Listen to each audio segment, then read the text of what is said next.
السلام عليكم ورحمة الله وبركاته. الحمد لله رب العالمين والعاقبة للمتقين، والصلاة والسلام على أشرف الأنبياء والمرسلين نبينا محمد وعلى آله وصحبه أجمعين ومن تبعهم بإحسان إلى يوم الدين، أما بعد. فعن مالك بن الحويرث رضي الله تعالى عنه قال لنا النبي صلى الله عليه وسلم إذا حضرت الصلاة فليؤذن لكم أحدكم الحديث، أخرجه السبعة. بلوغ المرام من أدلة الأحکام کی حدیث نمبر 155 ابھی آپ کے سامنے پڑھی گئی ہے۔ حدیث کے راوی مشہور صحابی سیدنا مالک بن حویرث رضی اللہ تعالی عنہ ہیں۔ آئیے مختصر طور پر ان کی زندگی کے متعلق، ان کی سیرت کے متعلق جان لیتے ہیں۔ مالک بن حویرث رضی اللہ تعالی عنہ، ان کی کنیت ابو سلمان تھی۔ نبی کریم صلی اللہ علیہ وسلم کی خدمت میں دین کا علم حاصل کرنے کے لیے مدینہ تشریف لائے تھے۔ مدینہ میں تقریباً 20 روز آپ کا قیام رہا۔ اللہ کے نبی علیہ السلام سے آپ نے بہت کچھ سیکھا۔ پھر ان کو اور ان کے ساتھیوں کو گھر کی یاد آنے لگی کہ یہ لوگ مدینہ سے اپنے گھر کی طرف جانے کی خواہش ظاہر کی۔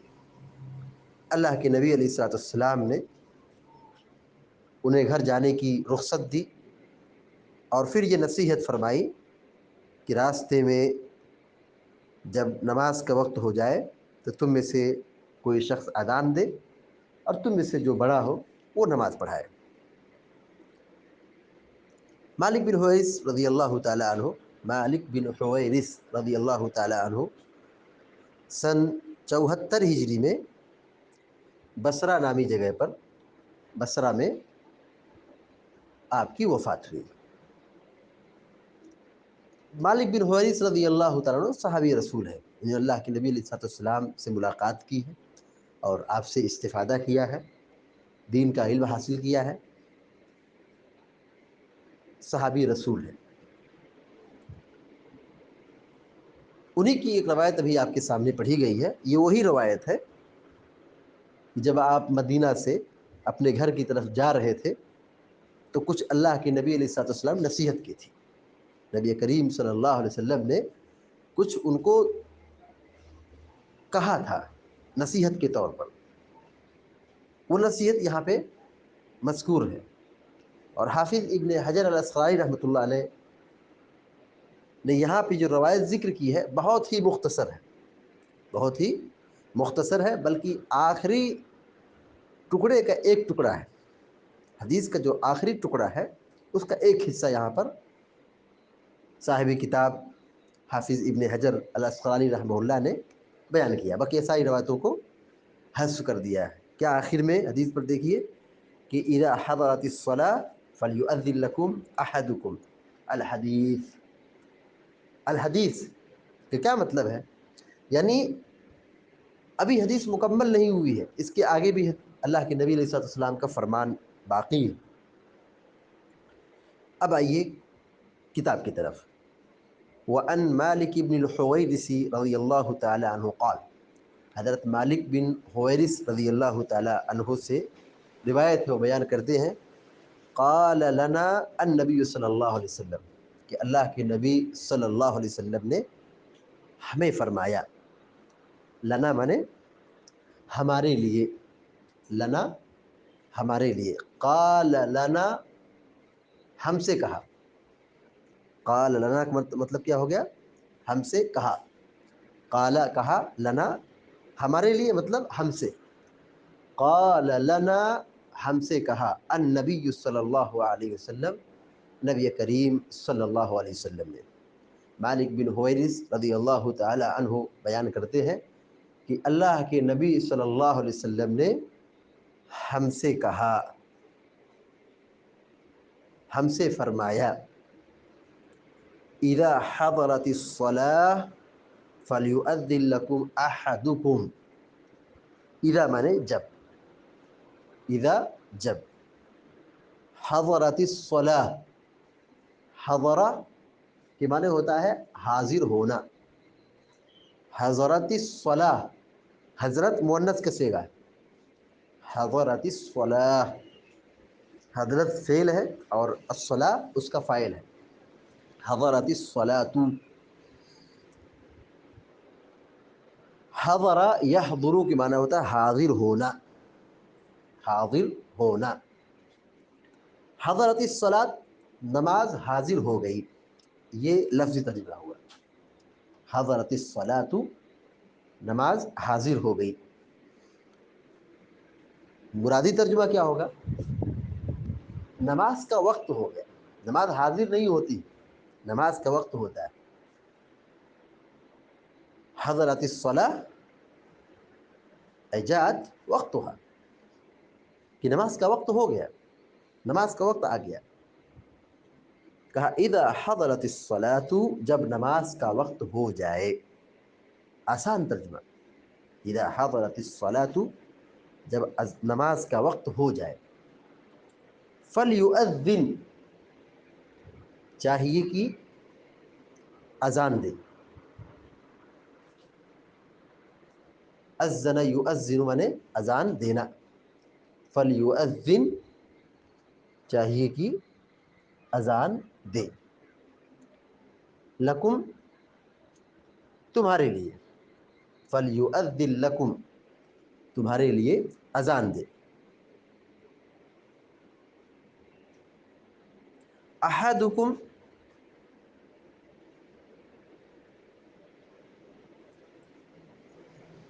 تم میں سے کوئی، احد مانے کوئی، کم مانے تم. احدکم تم میں سے کوئی.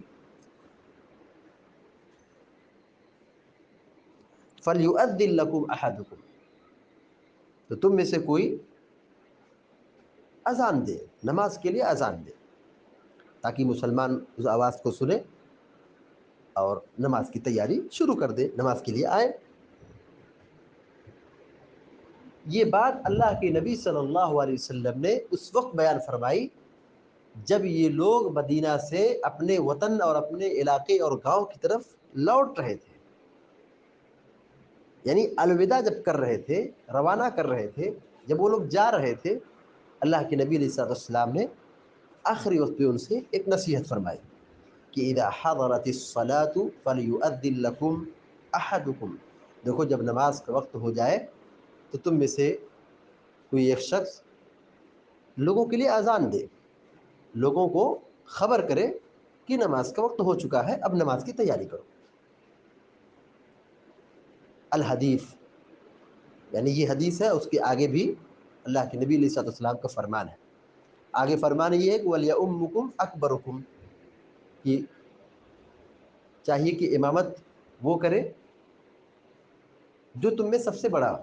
یعنی علم و فضل کے اعتبار سے، تقوی و طہارت کے اعتبار سے جو بڑا ہو اس کو امام بناؤ اور نماز کی پابندی کرو. اخرجہ السبعۃ، اس حدیث کو ساتوں محدثین نے بیان کیا. السبعہ، سبعہ مانے سات، السبعۃ سات.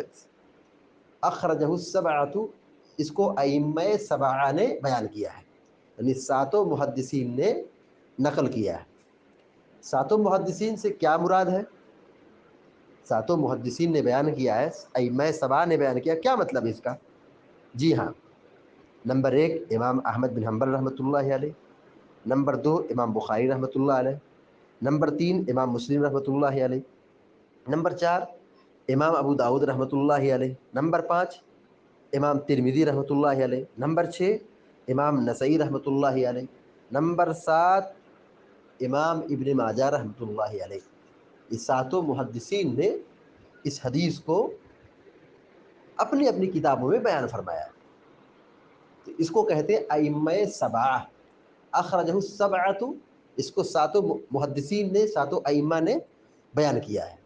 ساتوں سے مراد بتایا گیا، امام احمد، امام بخاری، امام مسلم، امام ترمذی، امام نسائی، امام ابو داؤد، امام ابن ماجہ، یہ ساتوں محدثین نے اس حدیث کو اپنی اپنی کتابوں میں بیان کیا، اور یہ روایت کیا ہے؟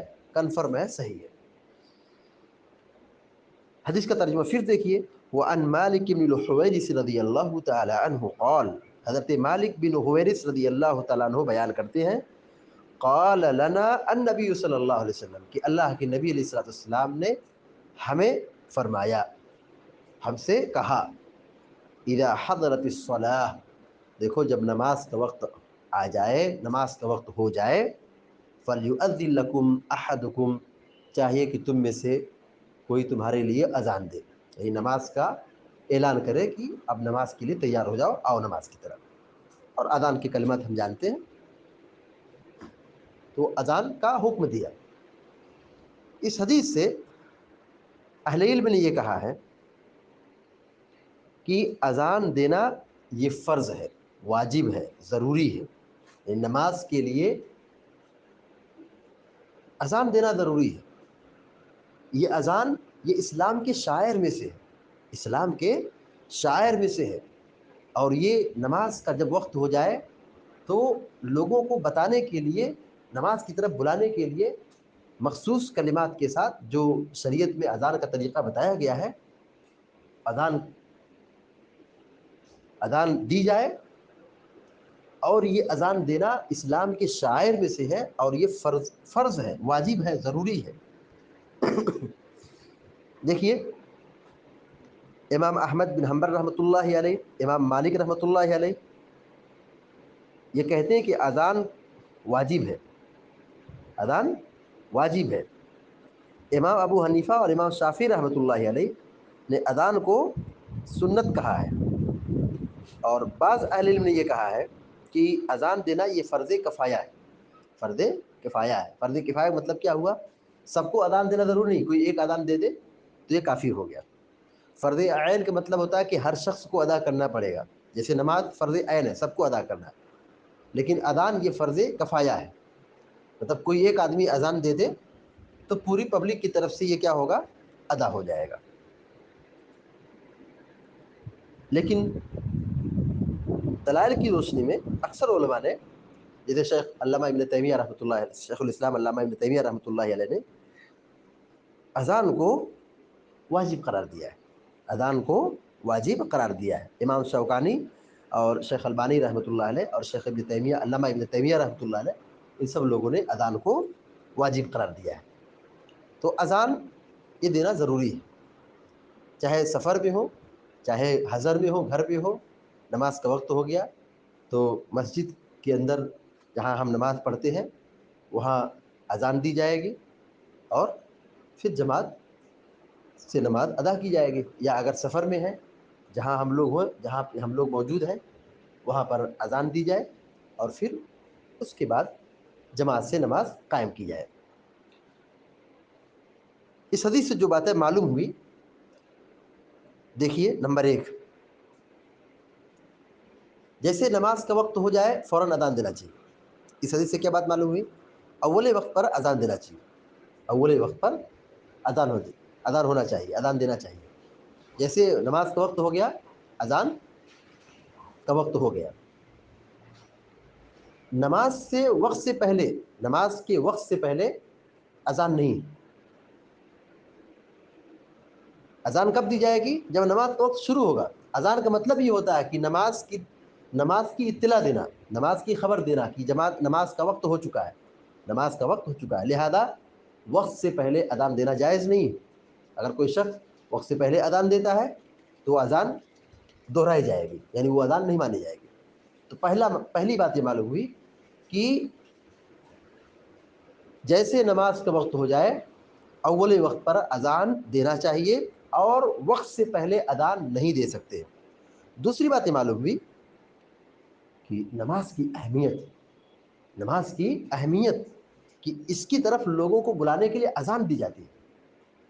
بقیہ روزے کے لیے کوئی اعلان نہیں، حج کے لیے کوئی اذان نہیں، زکوٰۃ کے لیے کوئی اذان نہیں، مگر نماز کی پابندی کے لیے ہر روز ہر مرتبہ ہر نماز کے وقت اذان دی جائے گی. اس سے ہم اور آپ نماز کی اہمیت کو سمجھ سکتے ہیں. اسی طریقے سے اس حدیث سے ایک بات یہ معلوم ہوئی کہ سفر کے اندر بھی اذان مطلوب ہے. سفر کے اندر بھی اذان مطلوب ہے، سفر کے اندر بھی اذان دی جائے گی. جیسے قافلہ جا رہا ہے، چند لوگ ہیں جا رہے ہیں اور نماز کا وقت ہو گیا تو ایک آدمی اذان دے گا اور پھر جماعت سے لوگ نماز پڑھیں گے. اس حدیث سے ایک بات یہ معلوم ہوئی کہ اذان میں آواز بلند کرنا ہے. اذان بلند آواز سے دی جائے گی، اذان بلند آواز سے دی جائے گی. کیا کہا حدیث میں اللہ کے نبی علیہ الصلوۃ والسلام نے؟ اذا حضرت الصلاۃ فلیؤذن لکم احدکم. کوئی یہ نہ سمجھے کہ سفر میں ہم 2 لوگ ہیں 3 لوگ ہیں تو زور سے اذان دینے کی کیا ضرورت ہے، بس کہیں اللہ اکبر اللہ اکبر، جو موجود ہے انہیں کو سنا دیا جائے. ایسا نہیں، بآواز بلند اذان دینا مشروع ہے، مطلوب ہے. اسی طریقے سے اس حدیث سے ایک بات یہ معلوم ہوئی کہ جیسے اول وقت پر اذان دی جائے گی، اول وقت پر اذان دی جائے گی، جیسے نماز کا وقت ہو گیا اذان دی جائے گی، اسی طرح سے اول وقت پر نماز بھی پڑھی جائے گی. یہ مطلوب ہے.